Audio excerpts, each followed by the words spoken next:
ನಮಸ್ಕಾರ ಸ್ನೇಹಿತರೆ, Manjula cooking and vlogs ಚಾನಲ್ಗೆ ಸ್ವಾಗತ. ನಾನಿವತ್ತು ಪನ್ನೀರ್ ಪರೋಟ ಮಾಡ್ತಾಯಿದ್ದೀನಿ. ಈಗ ಗೋಧಿ ಹಿಟ್ಟನ್ನು ಹಾಲಿನಿಂದ ಕಲಿಸ್ಕೊಂಡ್ರೆ ತುಂಬ ಸಾಫ್ಟಾಗಿ ಚೆನ್ನಾಗಿ ಬರ್ತವೆ ಪರೋಟ. ಅದಕ್ಕೋಸ್ಕರ ನಾನು ಒಂದು 1/4 kg ಗೋಧಿ ಹಿಟ್ಟು ತೊಗೊಂಡಿದ್ದೀನಿ. ಇದು ಹಿಟ್ಟು ಮಿಷಿನ್ಗೆ ಹಾಕ್ಸಿರೋದು, ಮನೆಯಲ್ಲೇ ಗೋಧಿ ಜಿನ್ನಿಗೆ ಹಾಕ್ಸಿರೋದ್ರಿಂದ ಹಿಟ್ಟು ತುಂಬಾ ಚೆನ್ನಾಗಿರುತ್ತೆ. ಇದಕ್ಕೆ ಸ್ವಲ್ಪ ಜರಡಿ ಹಿಡ್ಕೊಂಡು ಒಂದು 1/4 ಚಮಚದಷ್ಟು ಜೀರಿಗೆ ಹಾಕ್ತಾಯಿದ್ದೀನಿ. ರುಚಿಗೆ ತಕ್ಕಷ್ಟು ಉಪ್ಪು ಹಾಕೋಣ. ಹಿಟ್ಟು ಫಸ್ಟ್ ಕಲಸಿ ಇಟ್ಬಿಡೋಣ. ಹಿಟ್ಟು ನೆಂದರೆ ಬರುತ್ತಲ್ಲ ಪರೋಟ. ಅದಕ್ಕೋಸ್ಕರ ಈಗ ಫಸ್ಟೆಲ್ಲ ಮಿಕ್ಸ್ ಮಾಡ್ಕೊಳ್ಳೋಣ. ಜೀರಿಗೆ ಮತ್ತು ಉಪ್ಪು ಮಿಕ್ಸ್ ಮಾಡ್ಕೊಳ್ಳೋಣ. ನಾನು ಇದಕ್ಕೆ ಸ್ವಲ್ಪ ಒಂದು 3/4 ಕಪ್ನಷ್ಟು ಹಾಲು ಹಾಕ್ತಾಯಿದ್ದೀನಿ. ಹಾಲಿನಿಂದ ಕಲಸೋದ್ರಿಂದ ಸಾಫ್ಟಾಗಿ ಬರ್ತವೆ ಪರೋಟ, ತುಂಬ ಚೆನ್ನಾಗಿರ್ತವೆ. ಫಸ್ಟೆಲ್ಲ ಮಿಕ್ಸ್ ಮಾಡ್ಕೊಳ್ಳೋಣ, ಆಮೇಲೆ ನೀರು ಹಾಕಿ ಕಲಸೋಣ. ನೀವು ಇಲ್ಲಾಂದರೆ ಫುಲ್ ಹಾಲಲ್ಲೇ ಕಲಿಸ್ತೀವಿ ಅಂದರೆ ಹಾಲಲ್ಲೇ ಕಲಿಸ್ಕೋಬೋದು, ತುಂಬಾ ಚೆನ್ನಾಗಿರುತ್ತೆ. ಎಲ್ಲ ಮಿಕ್ಸ್ ಮಾಡೋಣ. ಈಗ ನೀರು ಹಾಕ್ಬಿಟ್ಟು ಕಲಿಸ್ತಾ ಇದ್ದೀನಿ. ಸ್ವಲ್ಪ ಚಪಾತಿ ಹಿಟ್ಟಿಗಿಂತಲೂ ಸ್ವಲ್ಪ ಮೃದು ಇರಬೇಕು ಹಿಟ್ಟು, ಸ್ವಲ್ಪ ಮೃದುವಾಗಿದ್ದರೆ ಸಾಕು.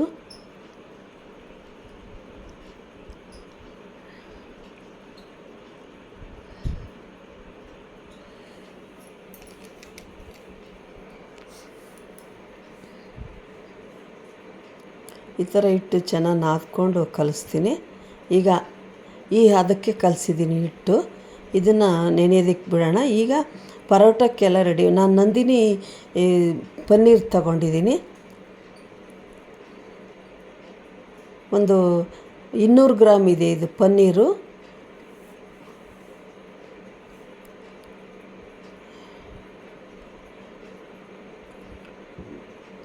ನಂದಿನಿ ಚೆನ್ನಾಗಿರುತ್ತೆ ಬ್ರ್ಯಾಂಡು ಅಂತ ನಂದಿನಿ ತಗೊಂಡಿದ್ದೀನಿ. ಈಗ ಫಸ್ಟು ನೀರುಳ್ಳಿ, ಕೊತ್ತಂಬರಿ ಸೊಪ್ಪು, ಕರಿಬೇವಿನ ಸೊಪ್ಪು, ಹಸಿಮೆಣ್ಸಿನ್ಕಾಯಿ ಎಲ್ಲ ಹಾಕ್ಬಿಟ್ಟು ಮಿಕ್ಸ್ ಮಾಡ್ತಾಯಿದ್ದೀನಿ.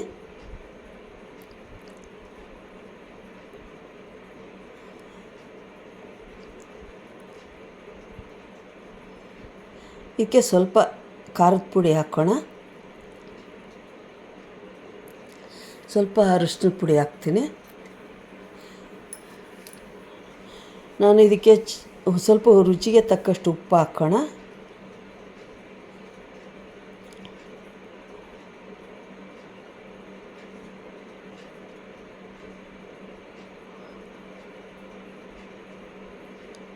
ಬೇಕಾದರೆ ನೀವು ಚಾಟ್ ಮಸಾಲ ಸ್ವಲ್ಪ ಹಾಕ್ಕೊಳ್ರಿ. ನಾನು ಖಾರ ಜಾಸ್ತಿ ಆಗುತ್ತೆ ಅಂತ ಚಾಟ್ ಮಸಾಲ ಹಾಕಿಲ್ಲ. ಇದನ್ನೆಲ್ಲ ಫಸ್ಟ್ ಮಿಕ್ಸ್ ಮಾಡ್ತೀನಿ. ನೀರುಳ್ಳಿ ಸಣ್ಣಕ್ಕೆ ಹೆಚ್ಕೋಬೇಕು, ಹಂಗಾದ್ರೆ ಮಾತ್ರ ಪರೋಟ ತೆಳ್ಳಗೆ ಬರ್ತವೆ.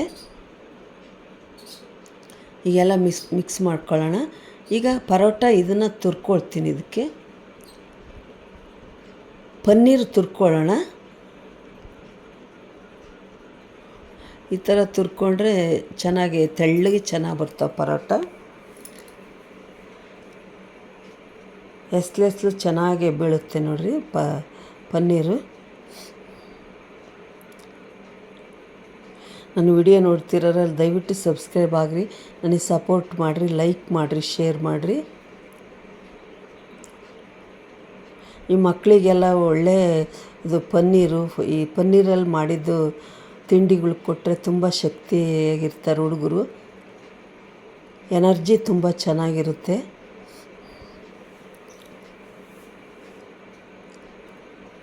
ಈಗ ಎಲ್ಲ ಫುಲ್ ತುರ್ಕೊಂಡಿದೆ ನೋಡಿರಿ.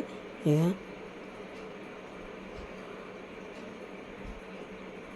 ಎಲ್ಲ ಮಿಕ್ಸ್ ಮಾಡ್ಕೊಳ್ಳೋಣ ಎಲ್ಲನೂ.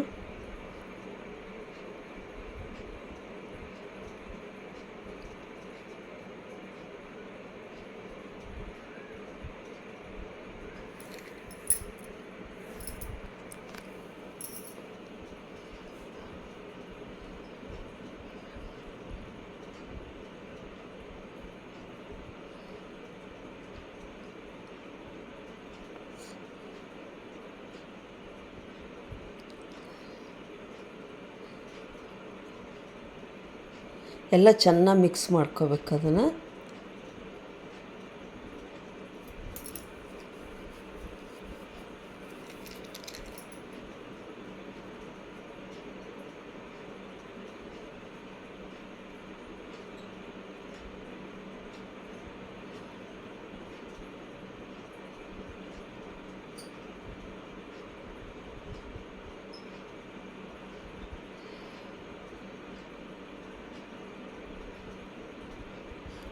ಇದೆಲ್ಲ ಕಲಿಬೇಕು ಅದಕ್ಕೆಲ್ಲನೂ. ಅದಕ್ಕೂ ಉಪ್ಪು ಖಾರ ಎಲ್ಲ ಮಿಕ್ಸ್ ಆಗಬೇಕು.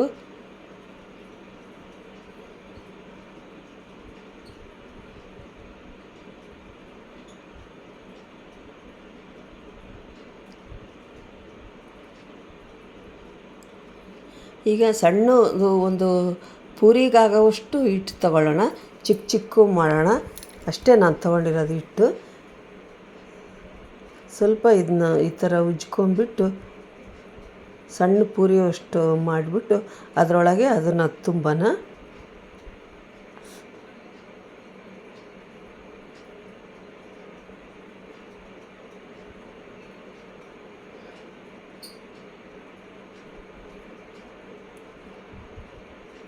ಇದನ್ನು ತುಂಬಿಟ್ಟು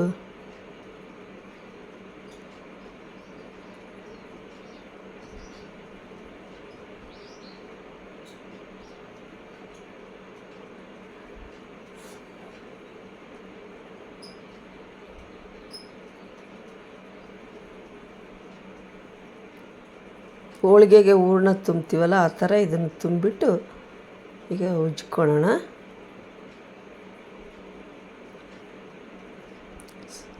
ಚಿಕ್ಕ ಚಿಕ್ಕ ಮಾಡಿದರೆ ಚೆನ್ನಾಗಿರ್ತವೆ, ದೊಡ್ಡವು ಮಾಡಿದರೆ ಜಾಸ್ತಿ ತಿನ್ನೋಕ್ಕಾಗಲ್ಲ. ಅದಕ್ಕೋಸ್ಕರ ಚಿಕ್ಕ ಚಿಕ್ಕ ಮಾಡಬೇಕು. ಮಕ್ಕಳಿಗೂ ಚಿಕ್ಕ ಚಿಕ್ಕವು ಆದರೆ ಇಷ್ಟ ಆಗ್ತವೆ.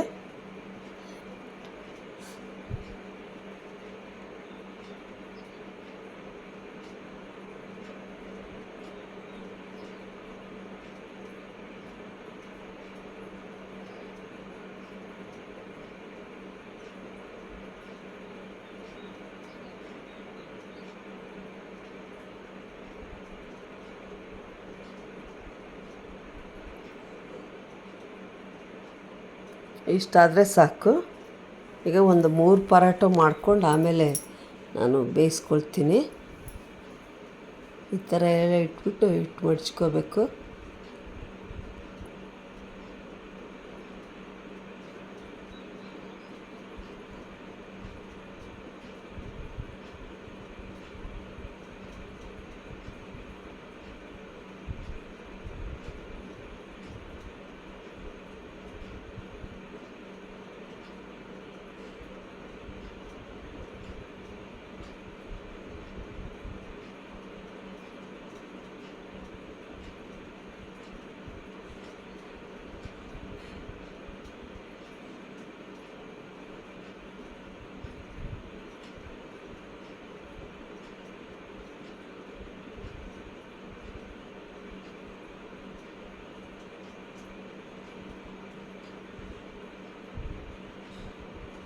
ಈಗ ಹಂಚಿಟ್ಕೊಂಡಿದ್ದೀನಿ ಕಾಯೋದಕ್ಕೆ.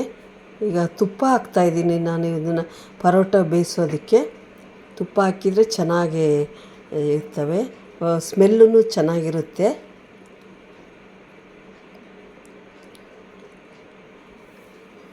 ಲೋ ಫ್ಲೇಮಲ್ಲಿ ಫಸ್ಟು ಹಂಚು ಕಾಯಿಸ್ಕೋಬೇಕು, ಆಮೇಲೆ ಲೋ ಫ್ಲೇಮಲ್ಲಿ 2 ಕಡೆನೂ ರೋಸ್ಟ್ ಆಗೋ ಥರ ಬೇಯಿಸ್ಬೇಕು.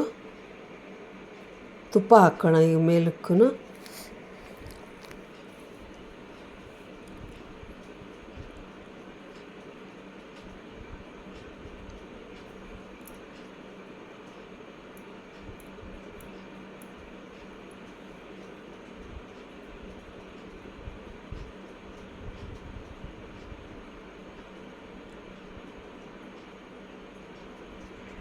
ಕೆಂಪಗಾಗಂಗೆ ಈ ಥರ ಚೆನ್ನಾಗಿ ಬೇಯಿಸ್ಕೋಬೇಕು. ನಿಮಗೆ ಬೇಡ ಅಂದರೆ ಸಾಫ್ಟಾಗಾದರೂ ಮಾಡ್ಕೋಬೋದು, ಇಲ್ಲ ರೋಸ್ಟ್ ಬೇಕು ರೋಸ್ಟಾಗಾದರೂ ಬೇಯಿಸ್ಕೋಬೋದು. ಕೆಂಪು ಚಟ್ನಿ ಅಥವಾ ದಾಲು ಇದಕ್ಕೆ ತುಂಬ ಚೆನ್ನಾಗಿರುತ್ತೆ. ಪರೋಟಕ್ಕೆ ಬೇಳೆ ದಾಲಾದರೆ ಇನ್ನೂ ಚೆನ್ನಾಗಿರುತ್ತೆ. ದಾಲು ಪರೋಟ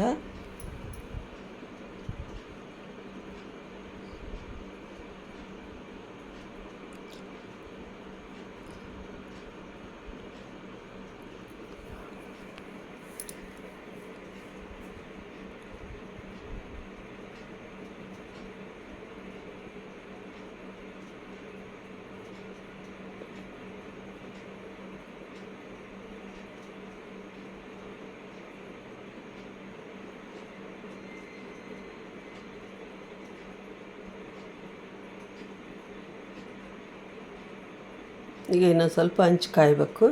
ಅದು ಹಾಕಾದ್ಮೇಲೆ ಇನ್ನೊಂದು ಹಾಕ್ತೀನಿ.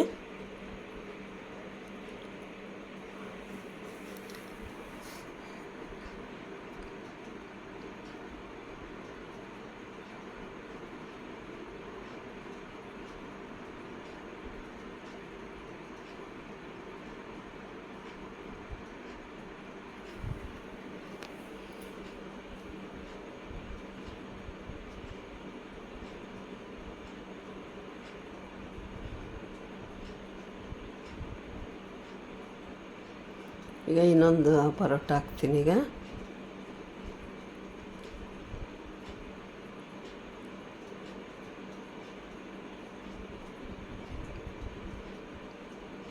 ಈಗ ತುಪ್ಪ ಹಾಕೋಣ.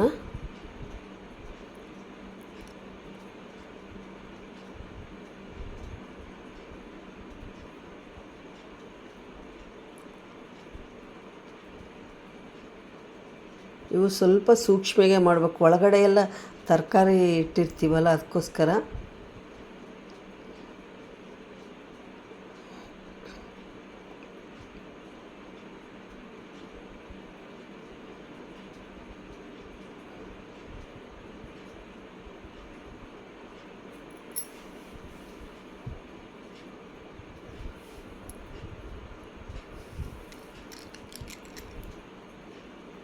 ಈಗ ರೆಡಿ ಆಯಿತು ನೋಡಿ, ಎಷ್ಟು ಚೆನ್ನಾಗಿದೆ ಪರೋಟ.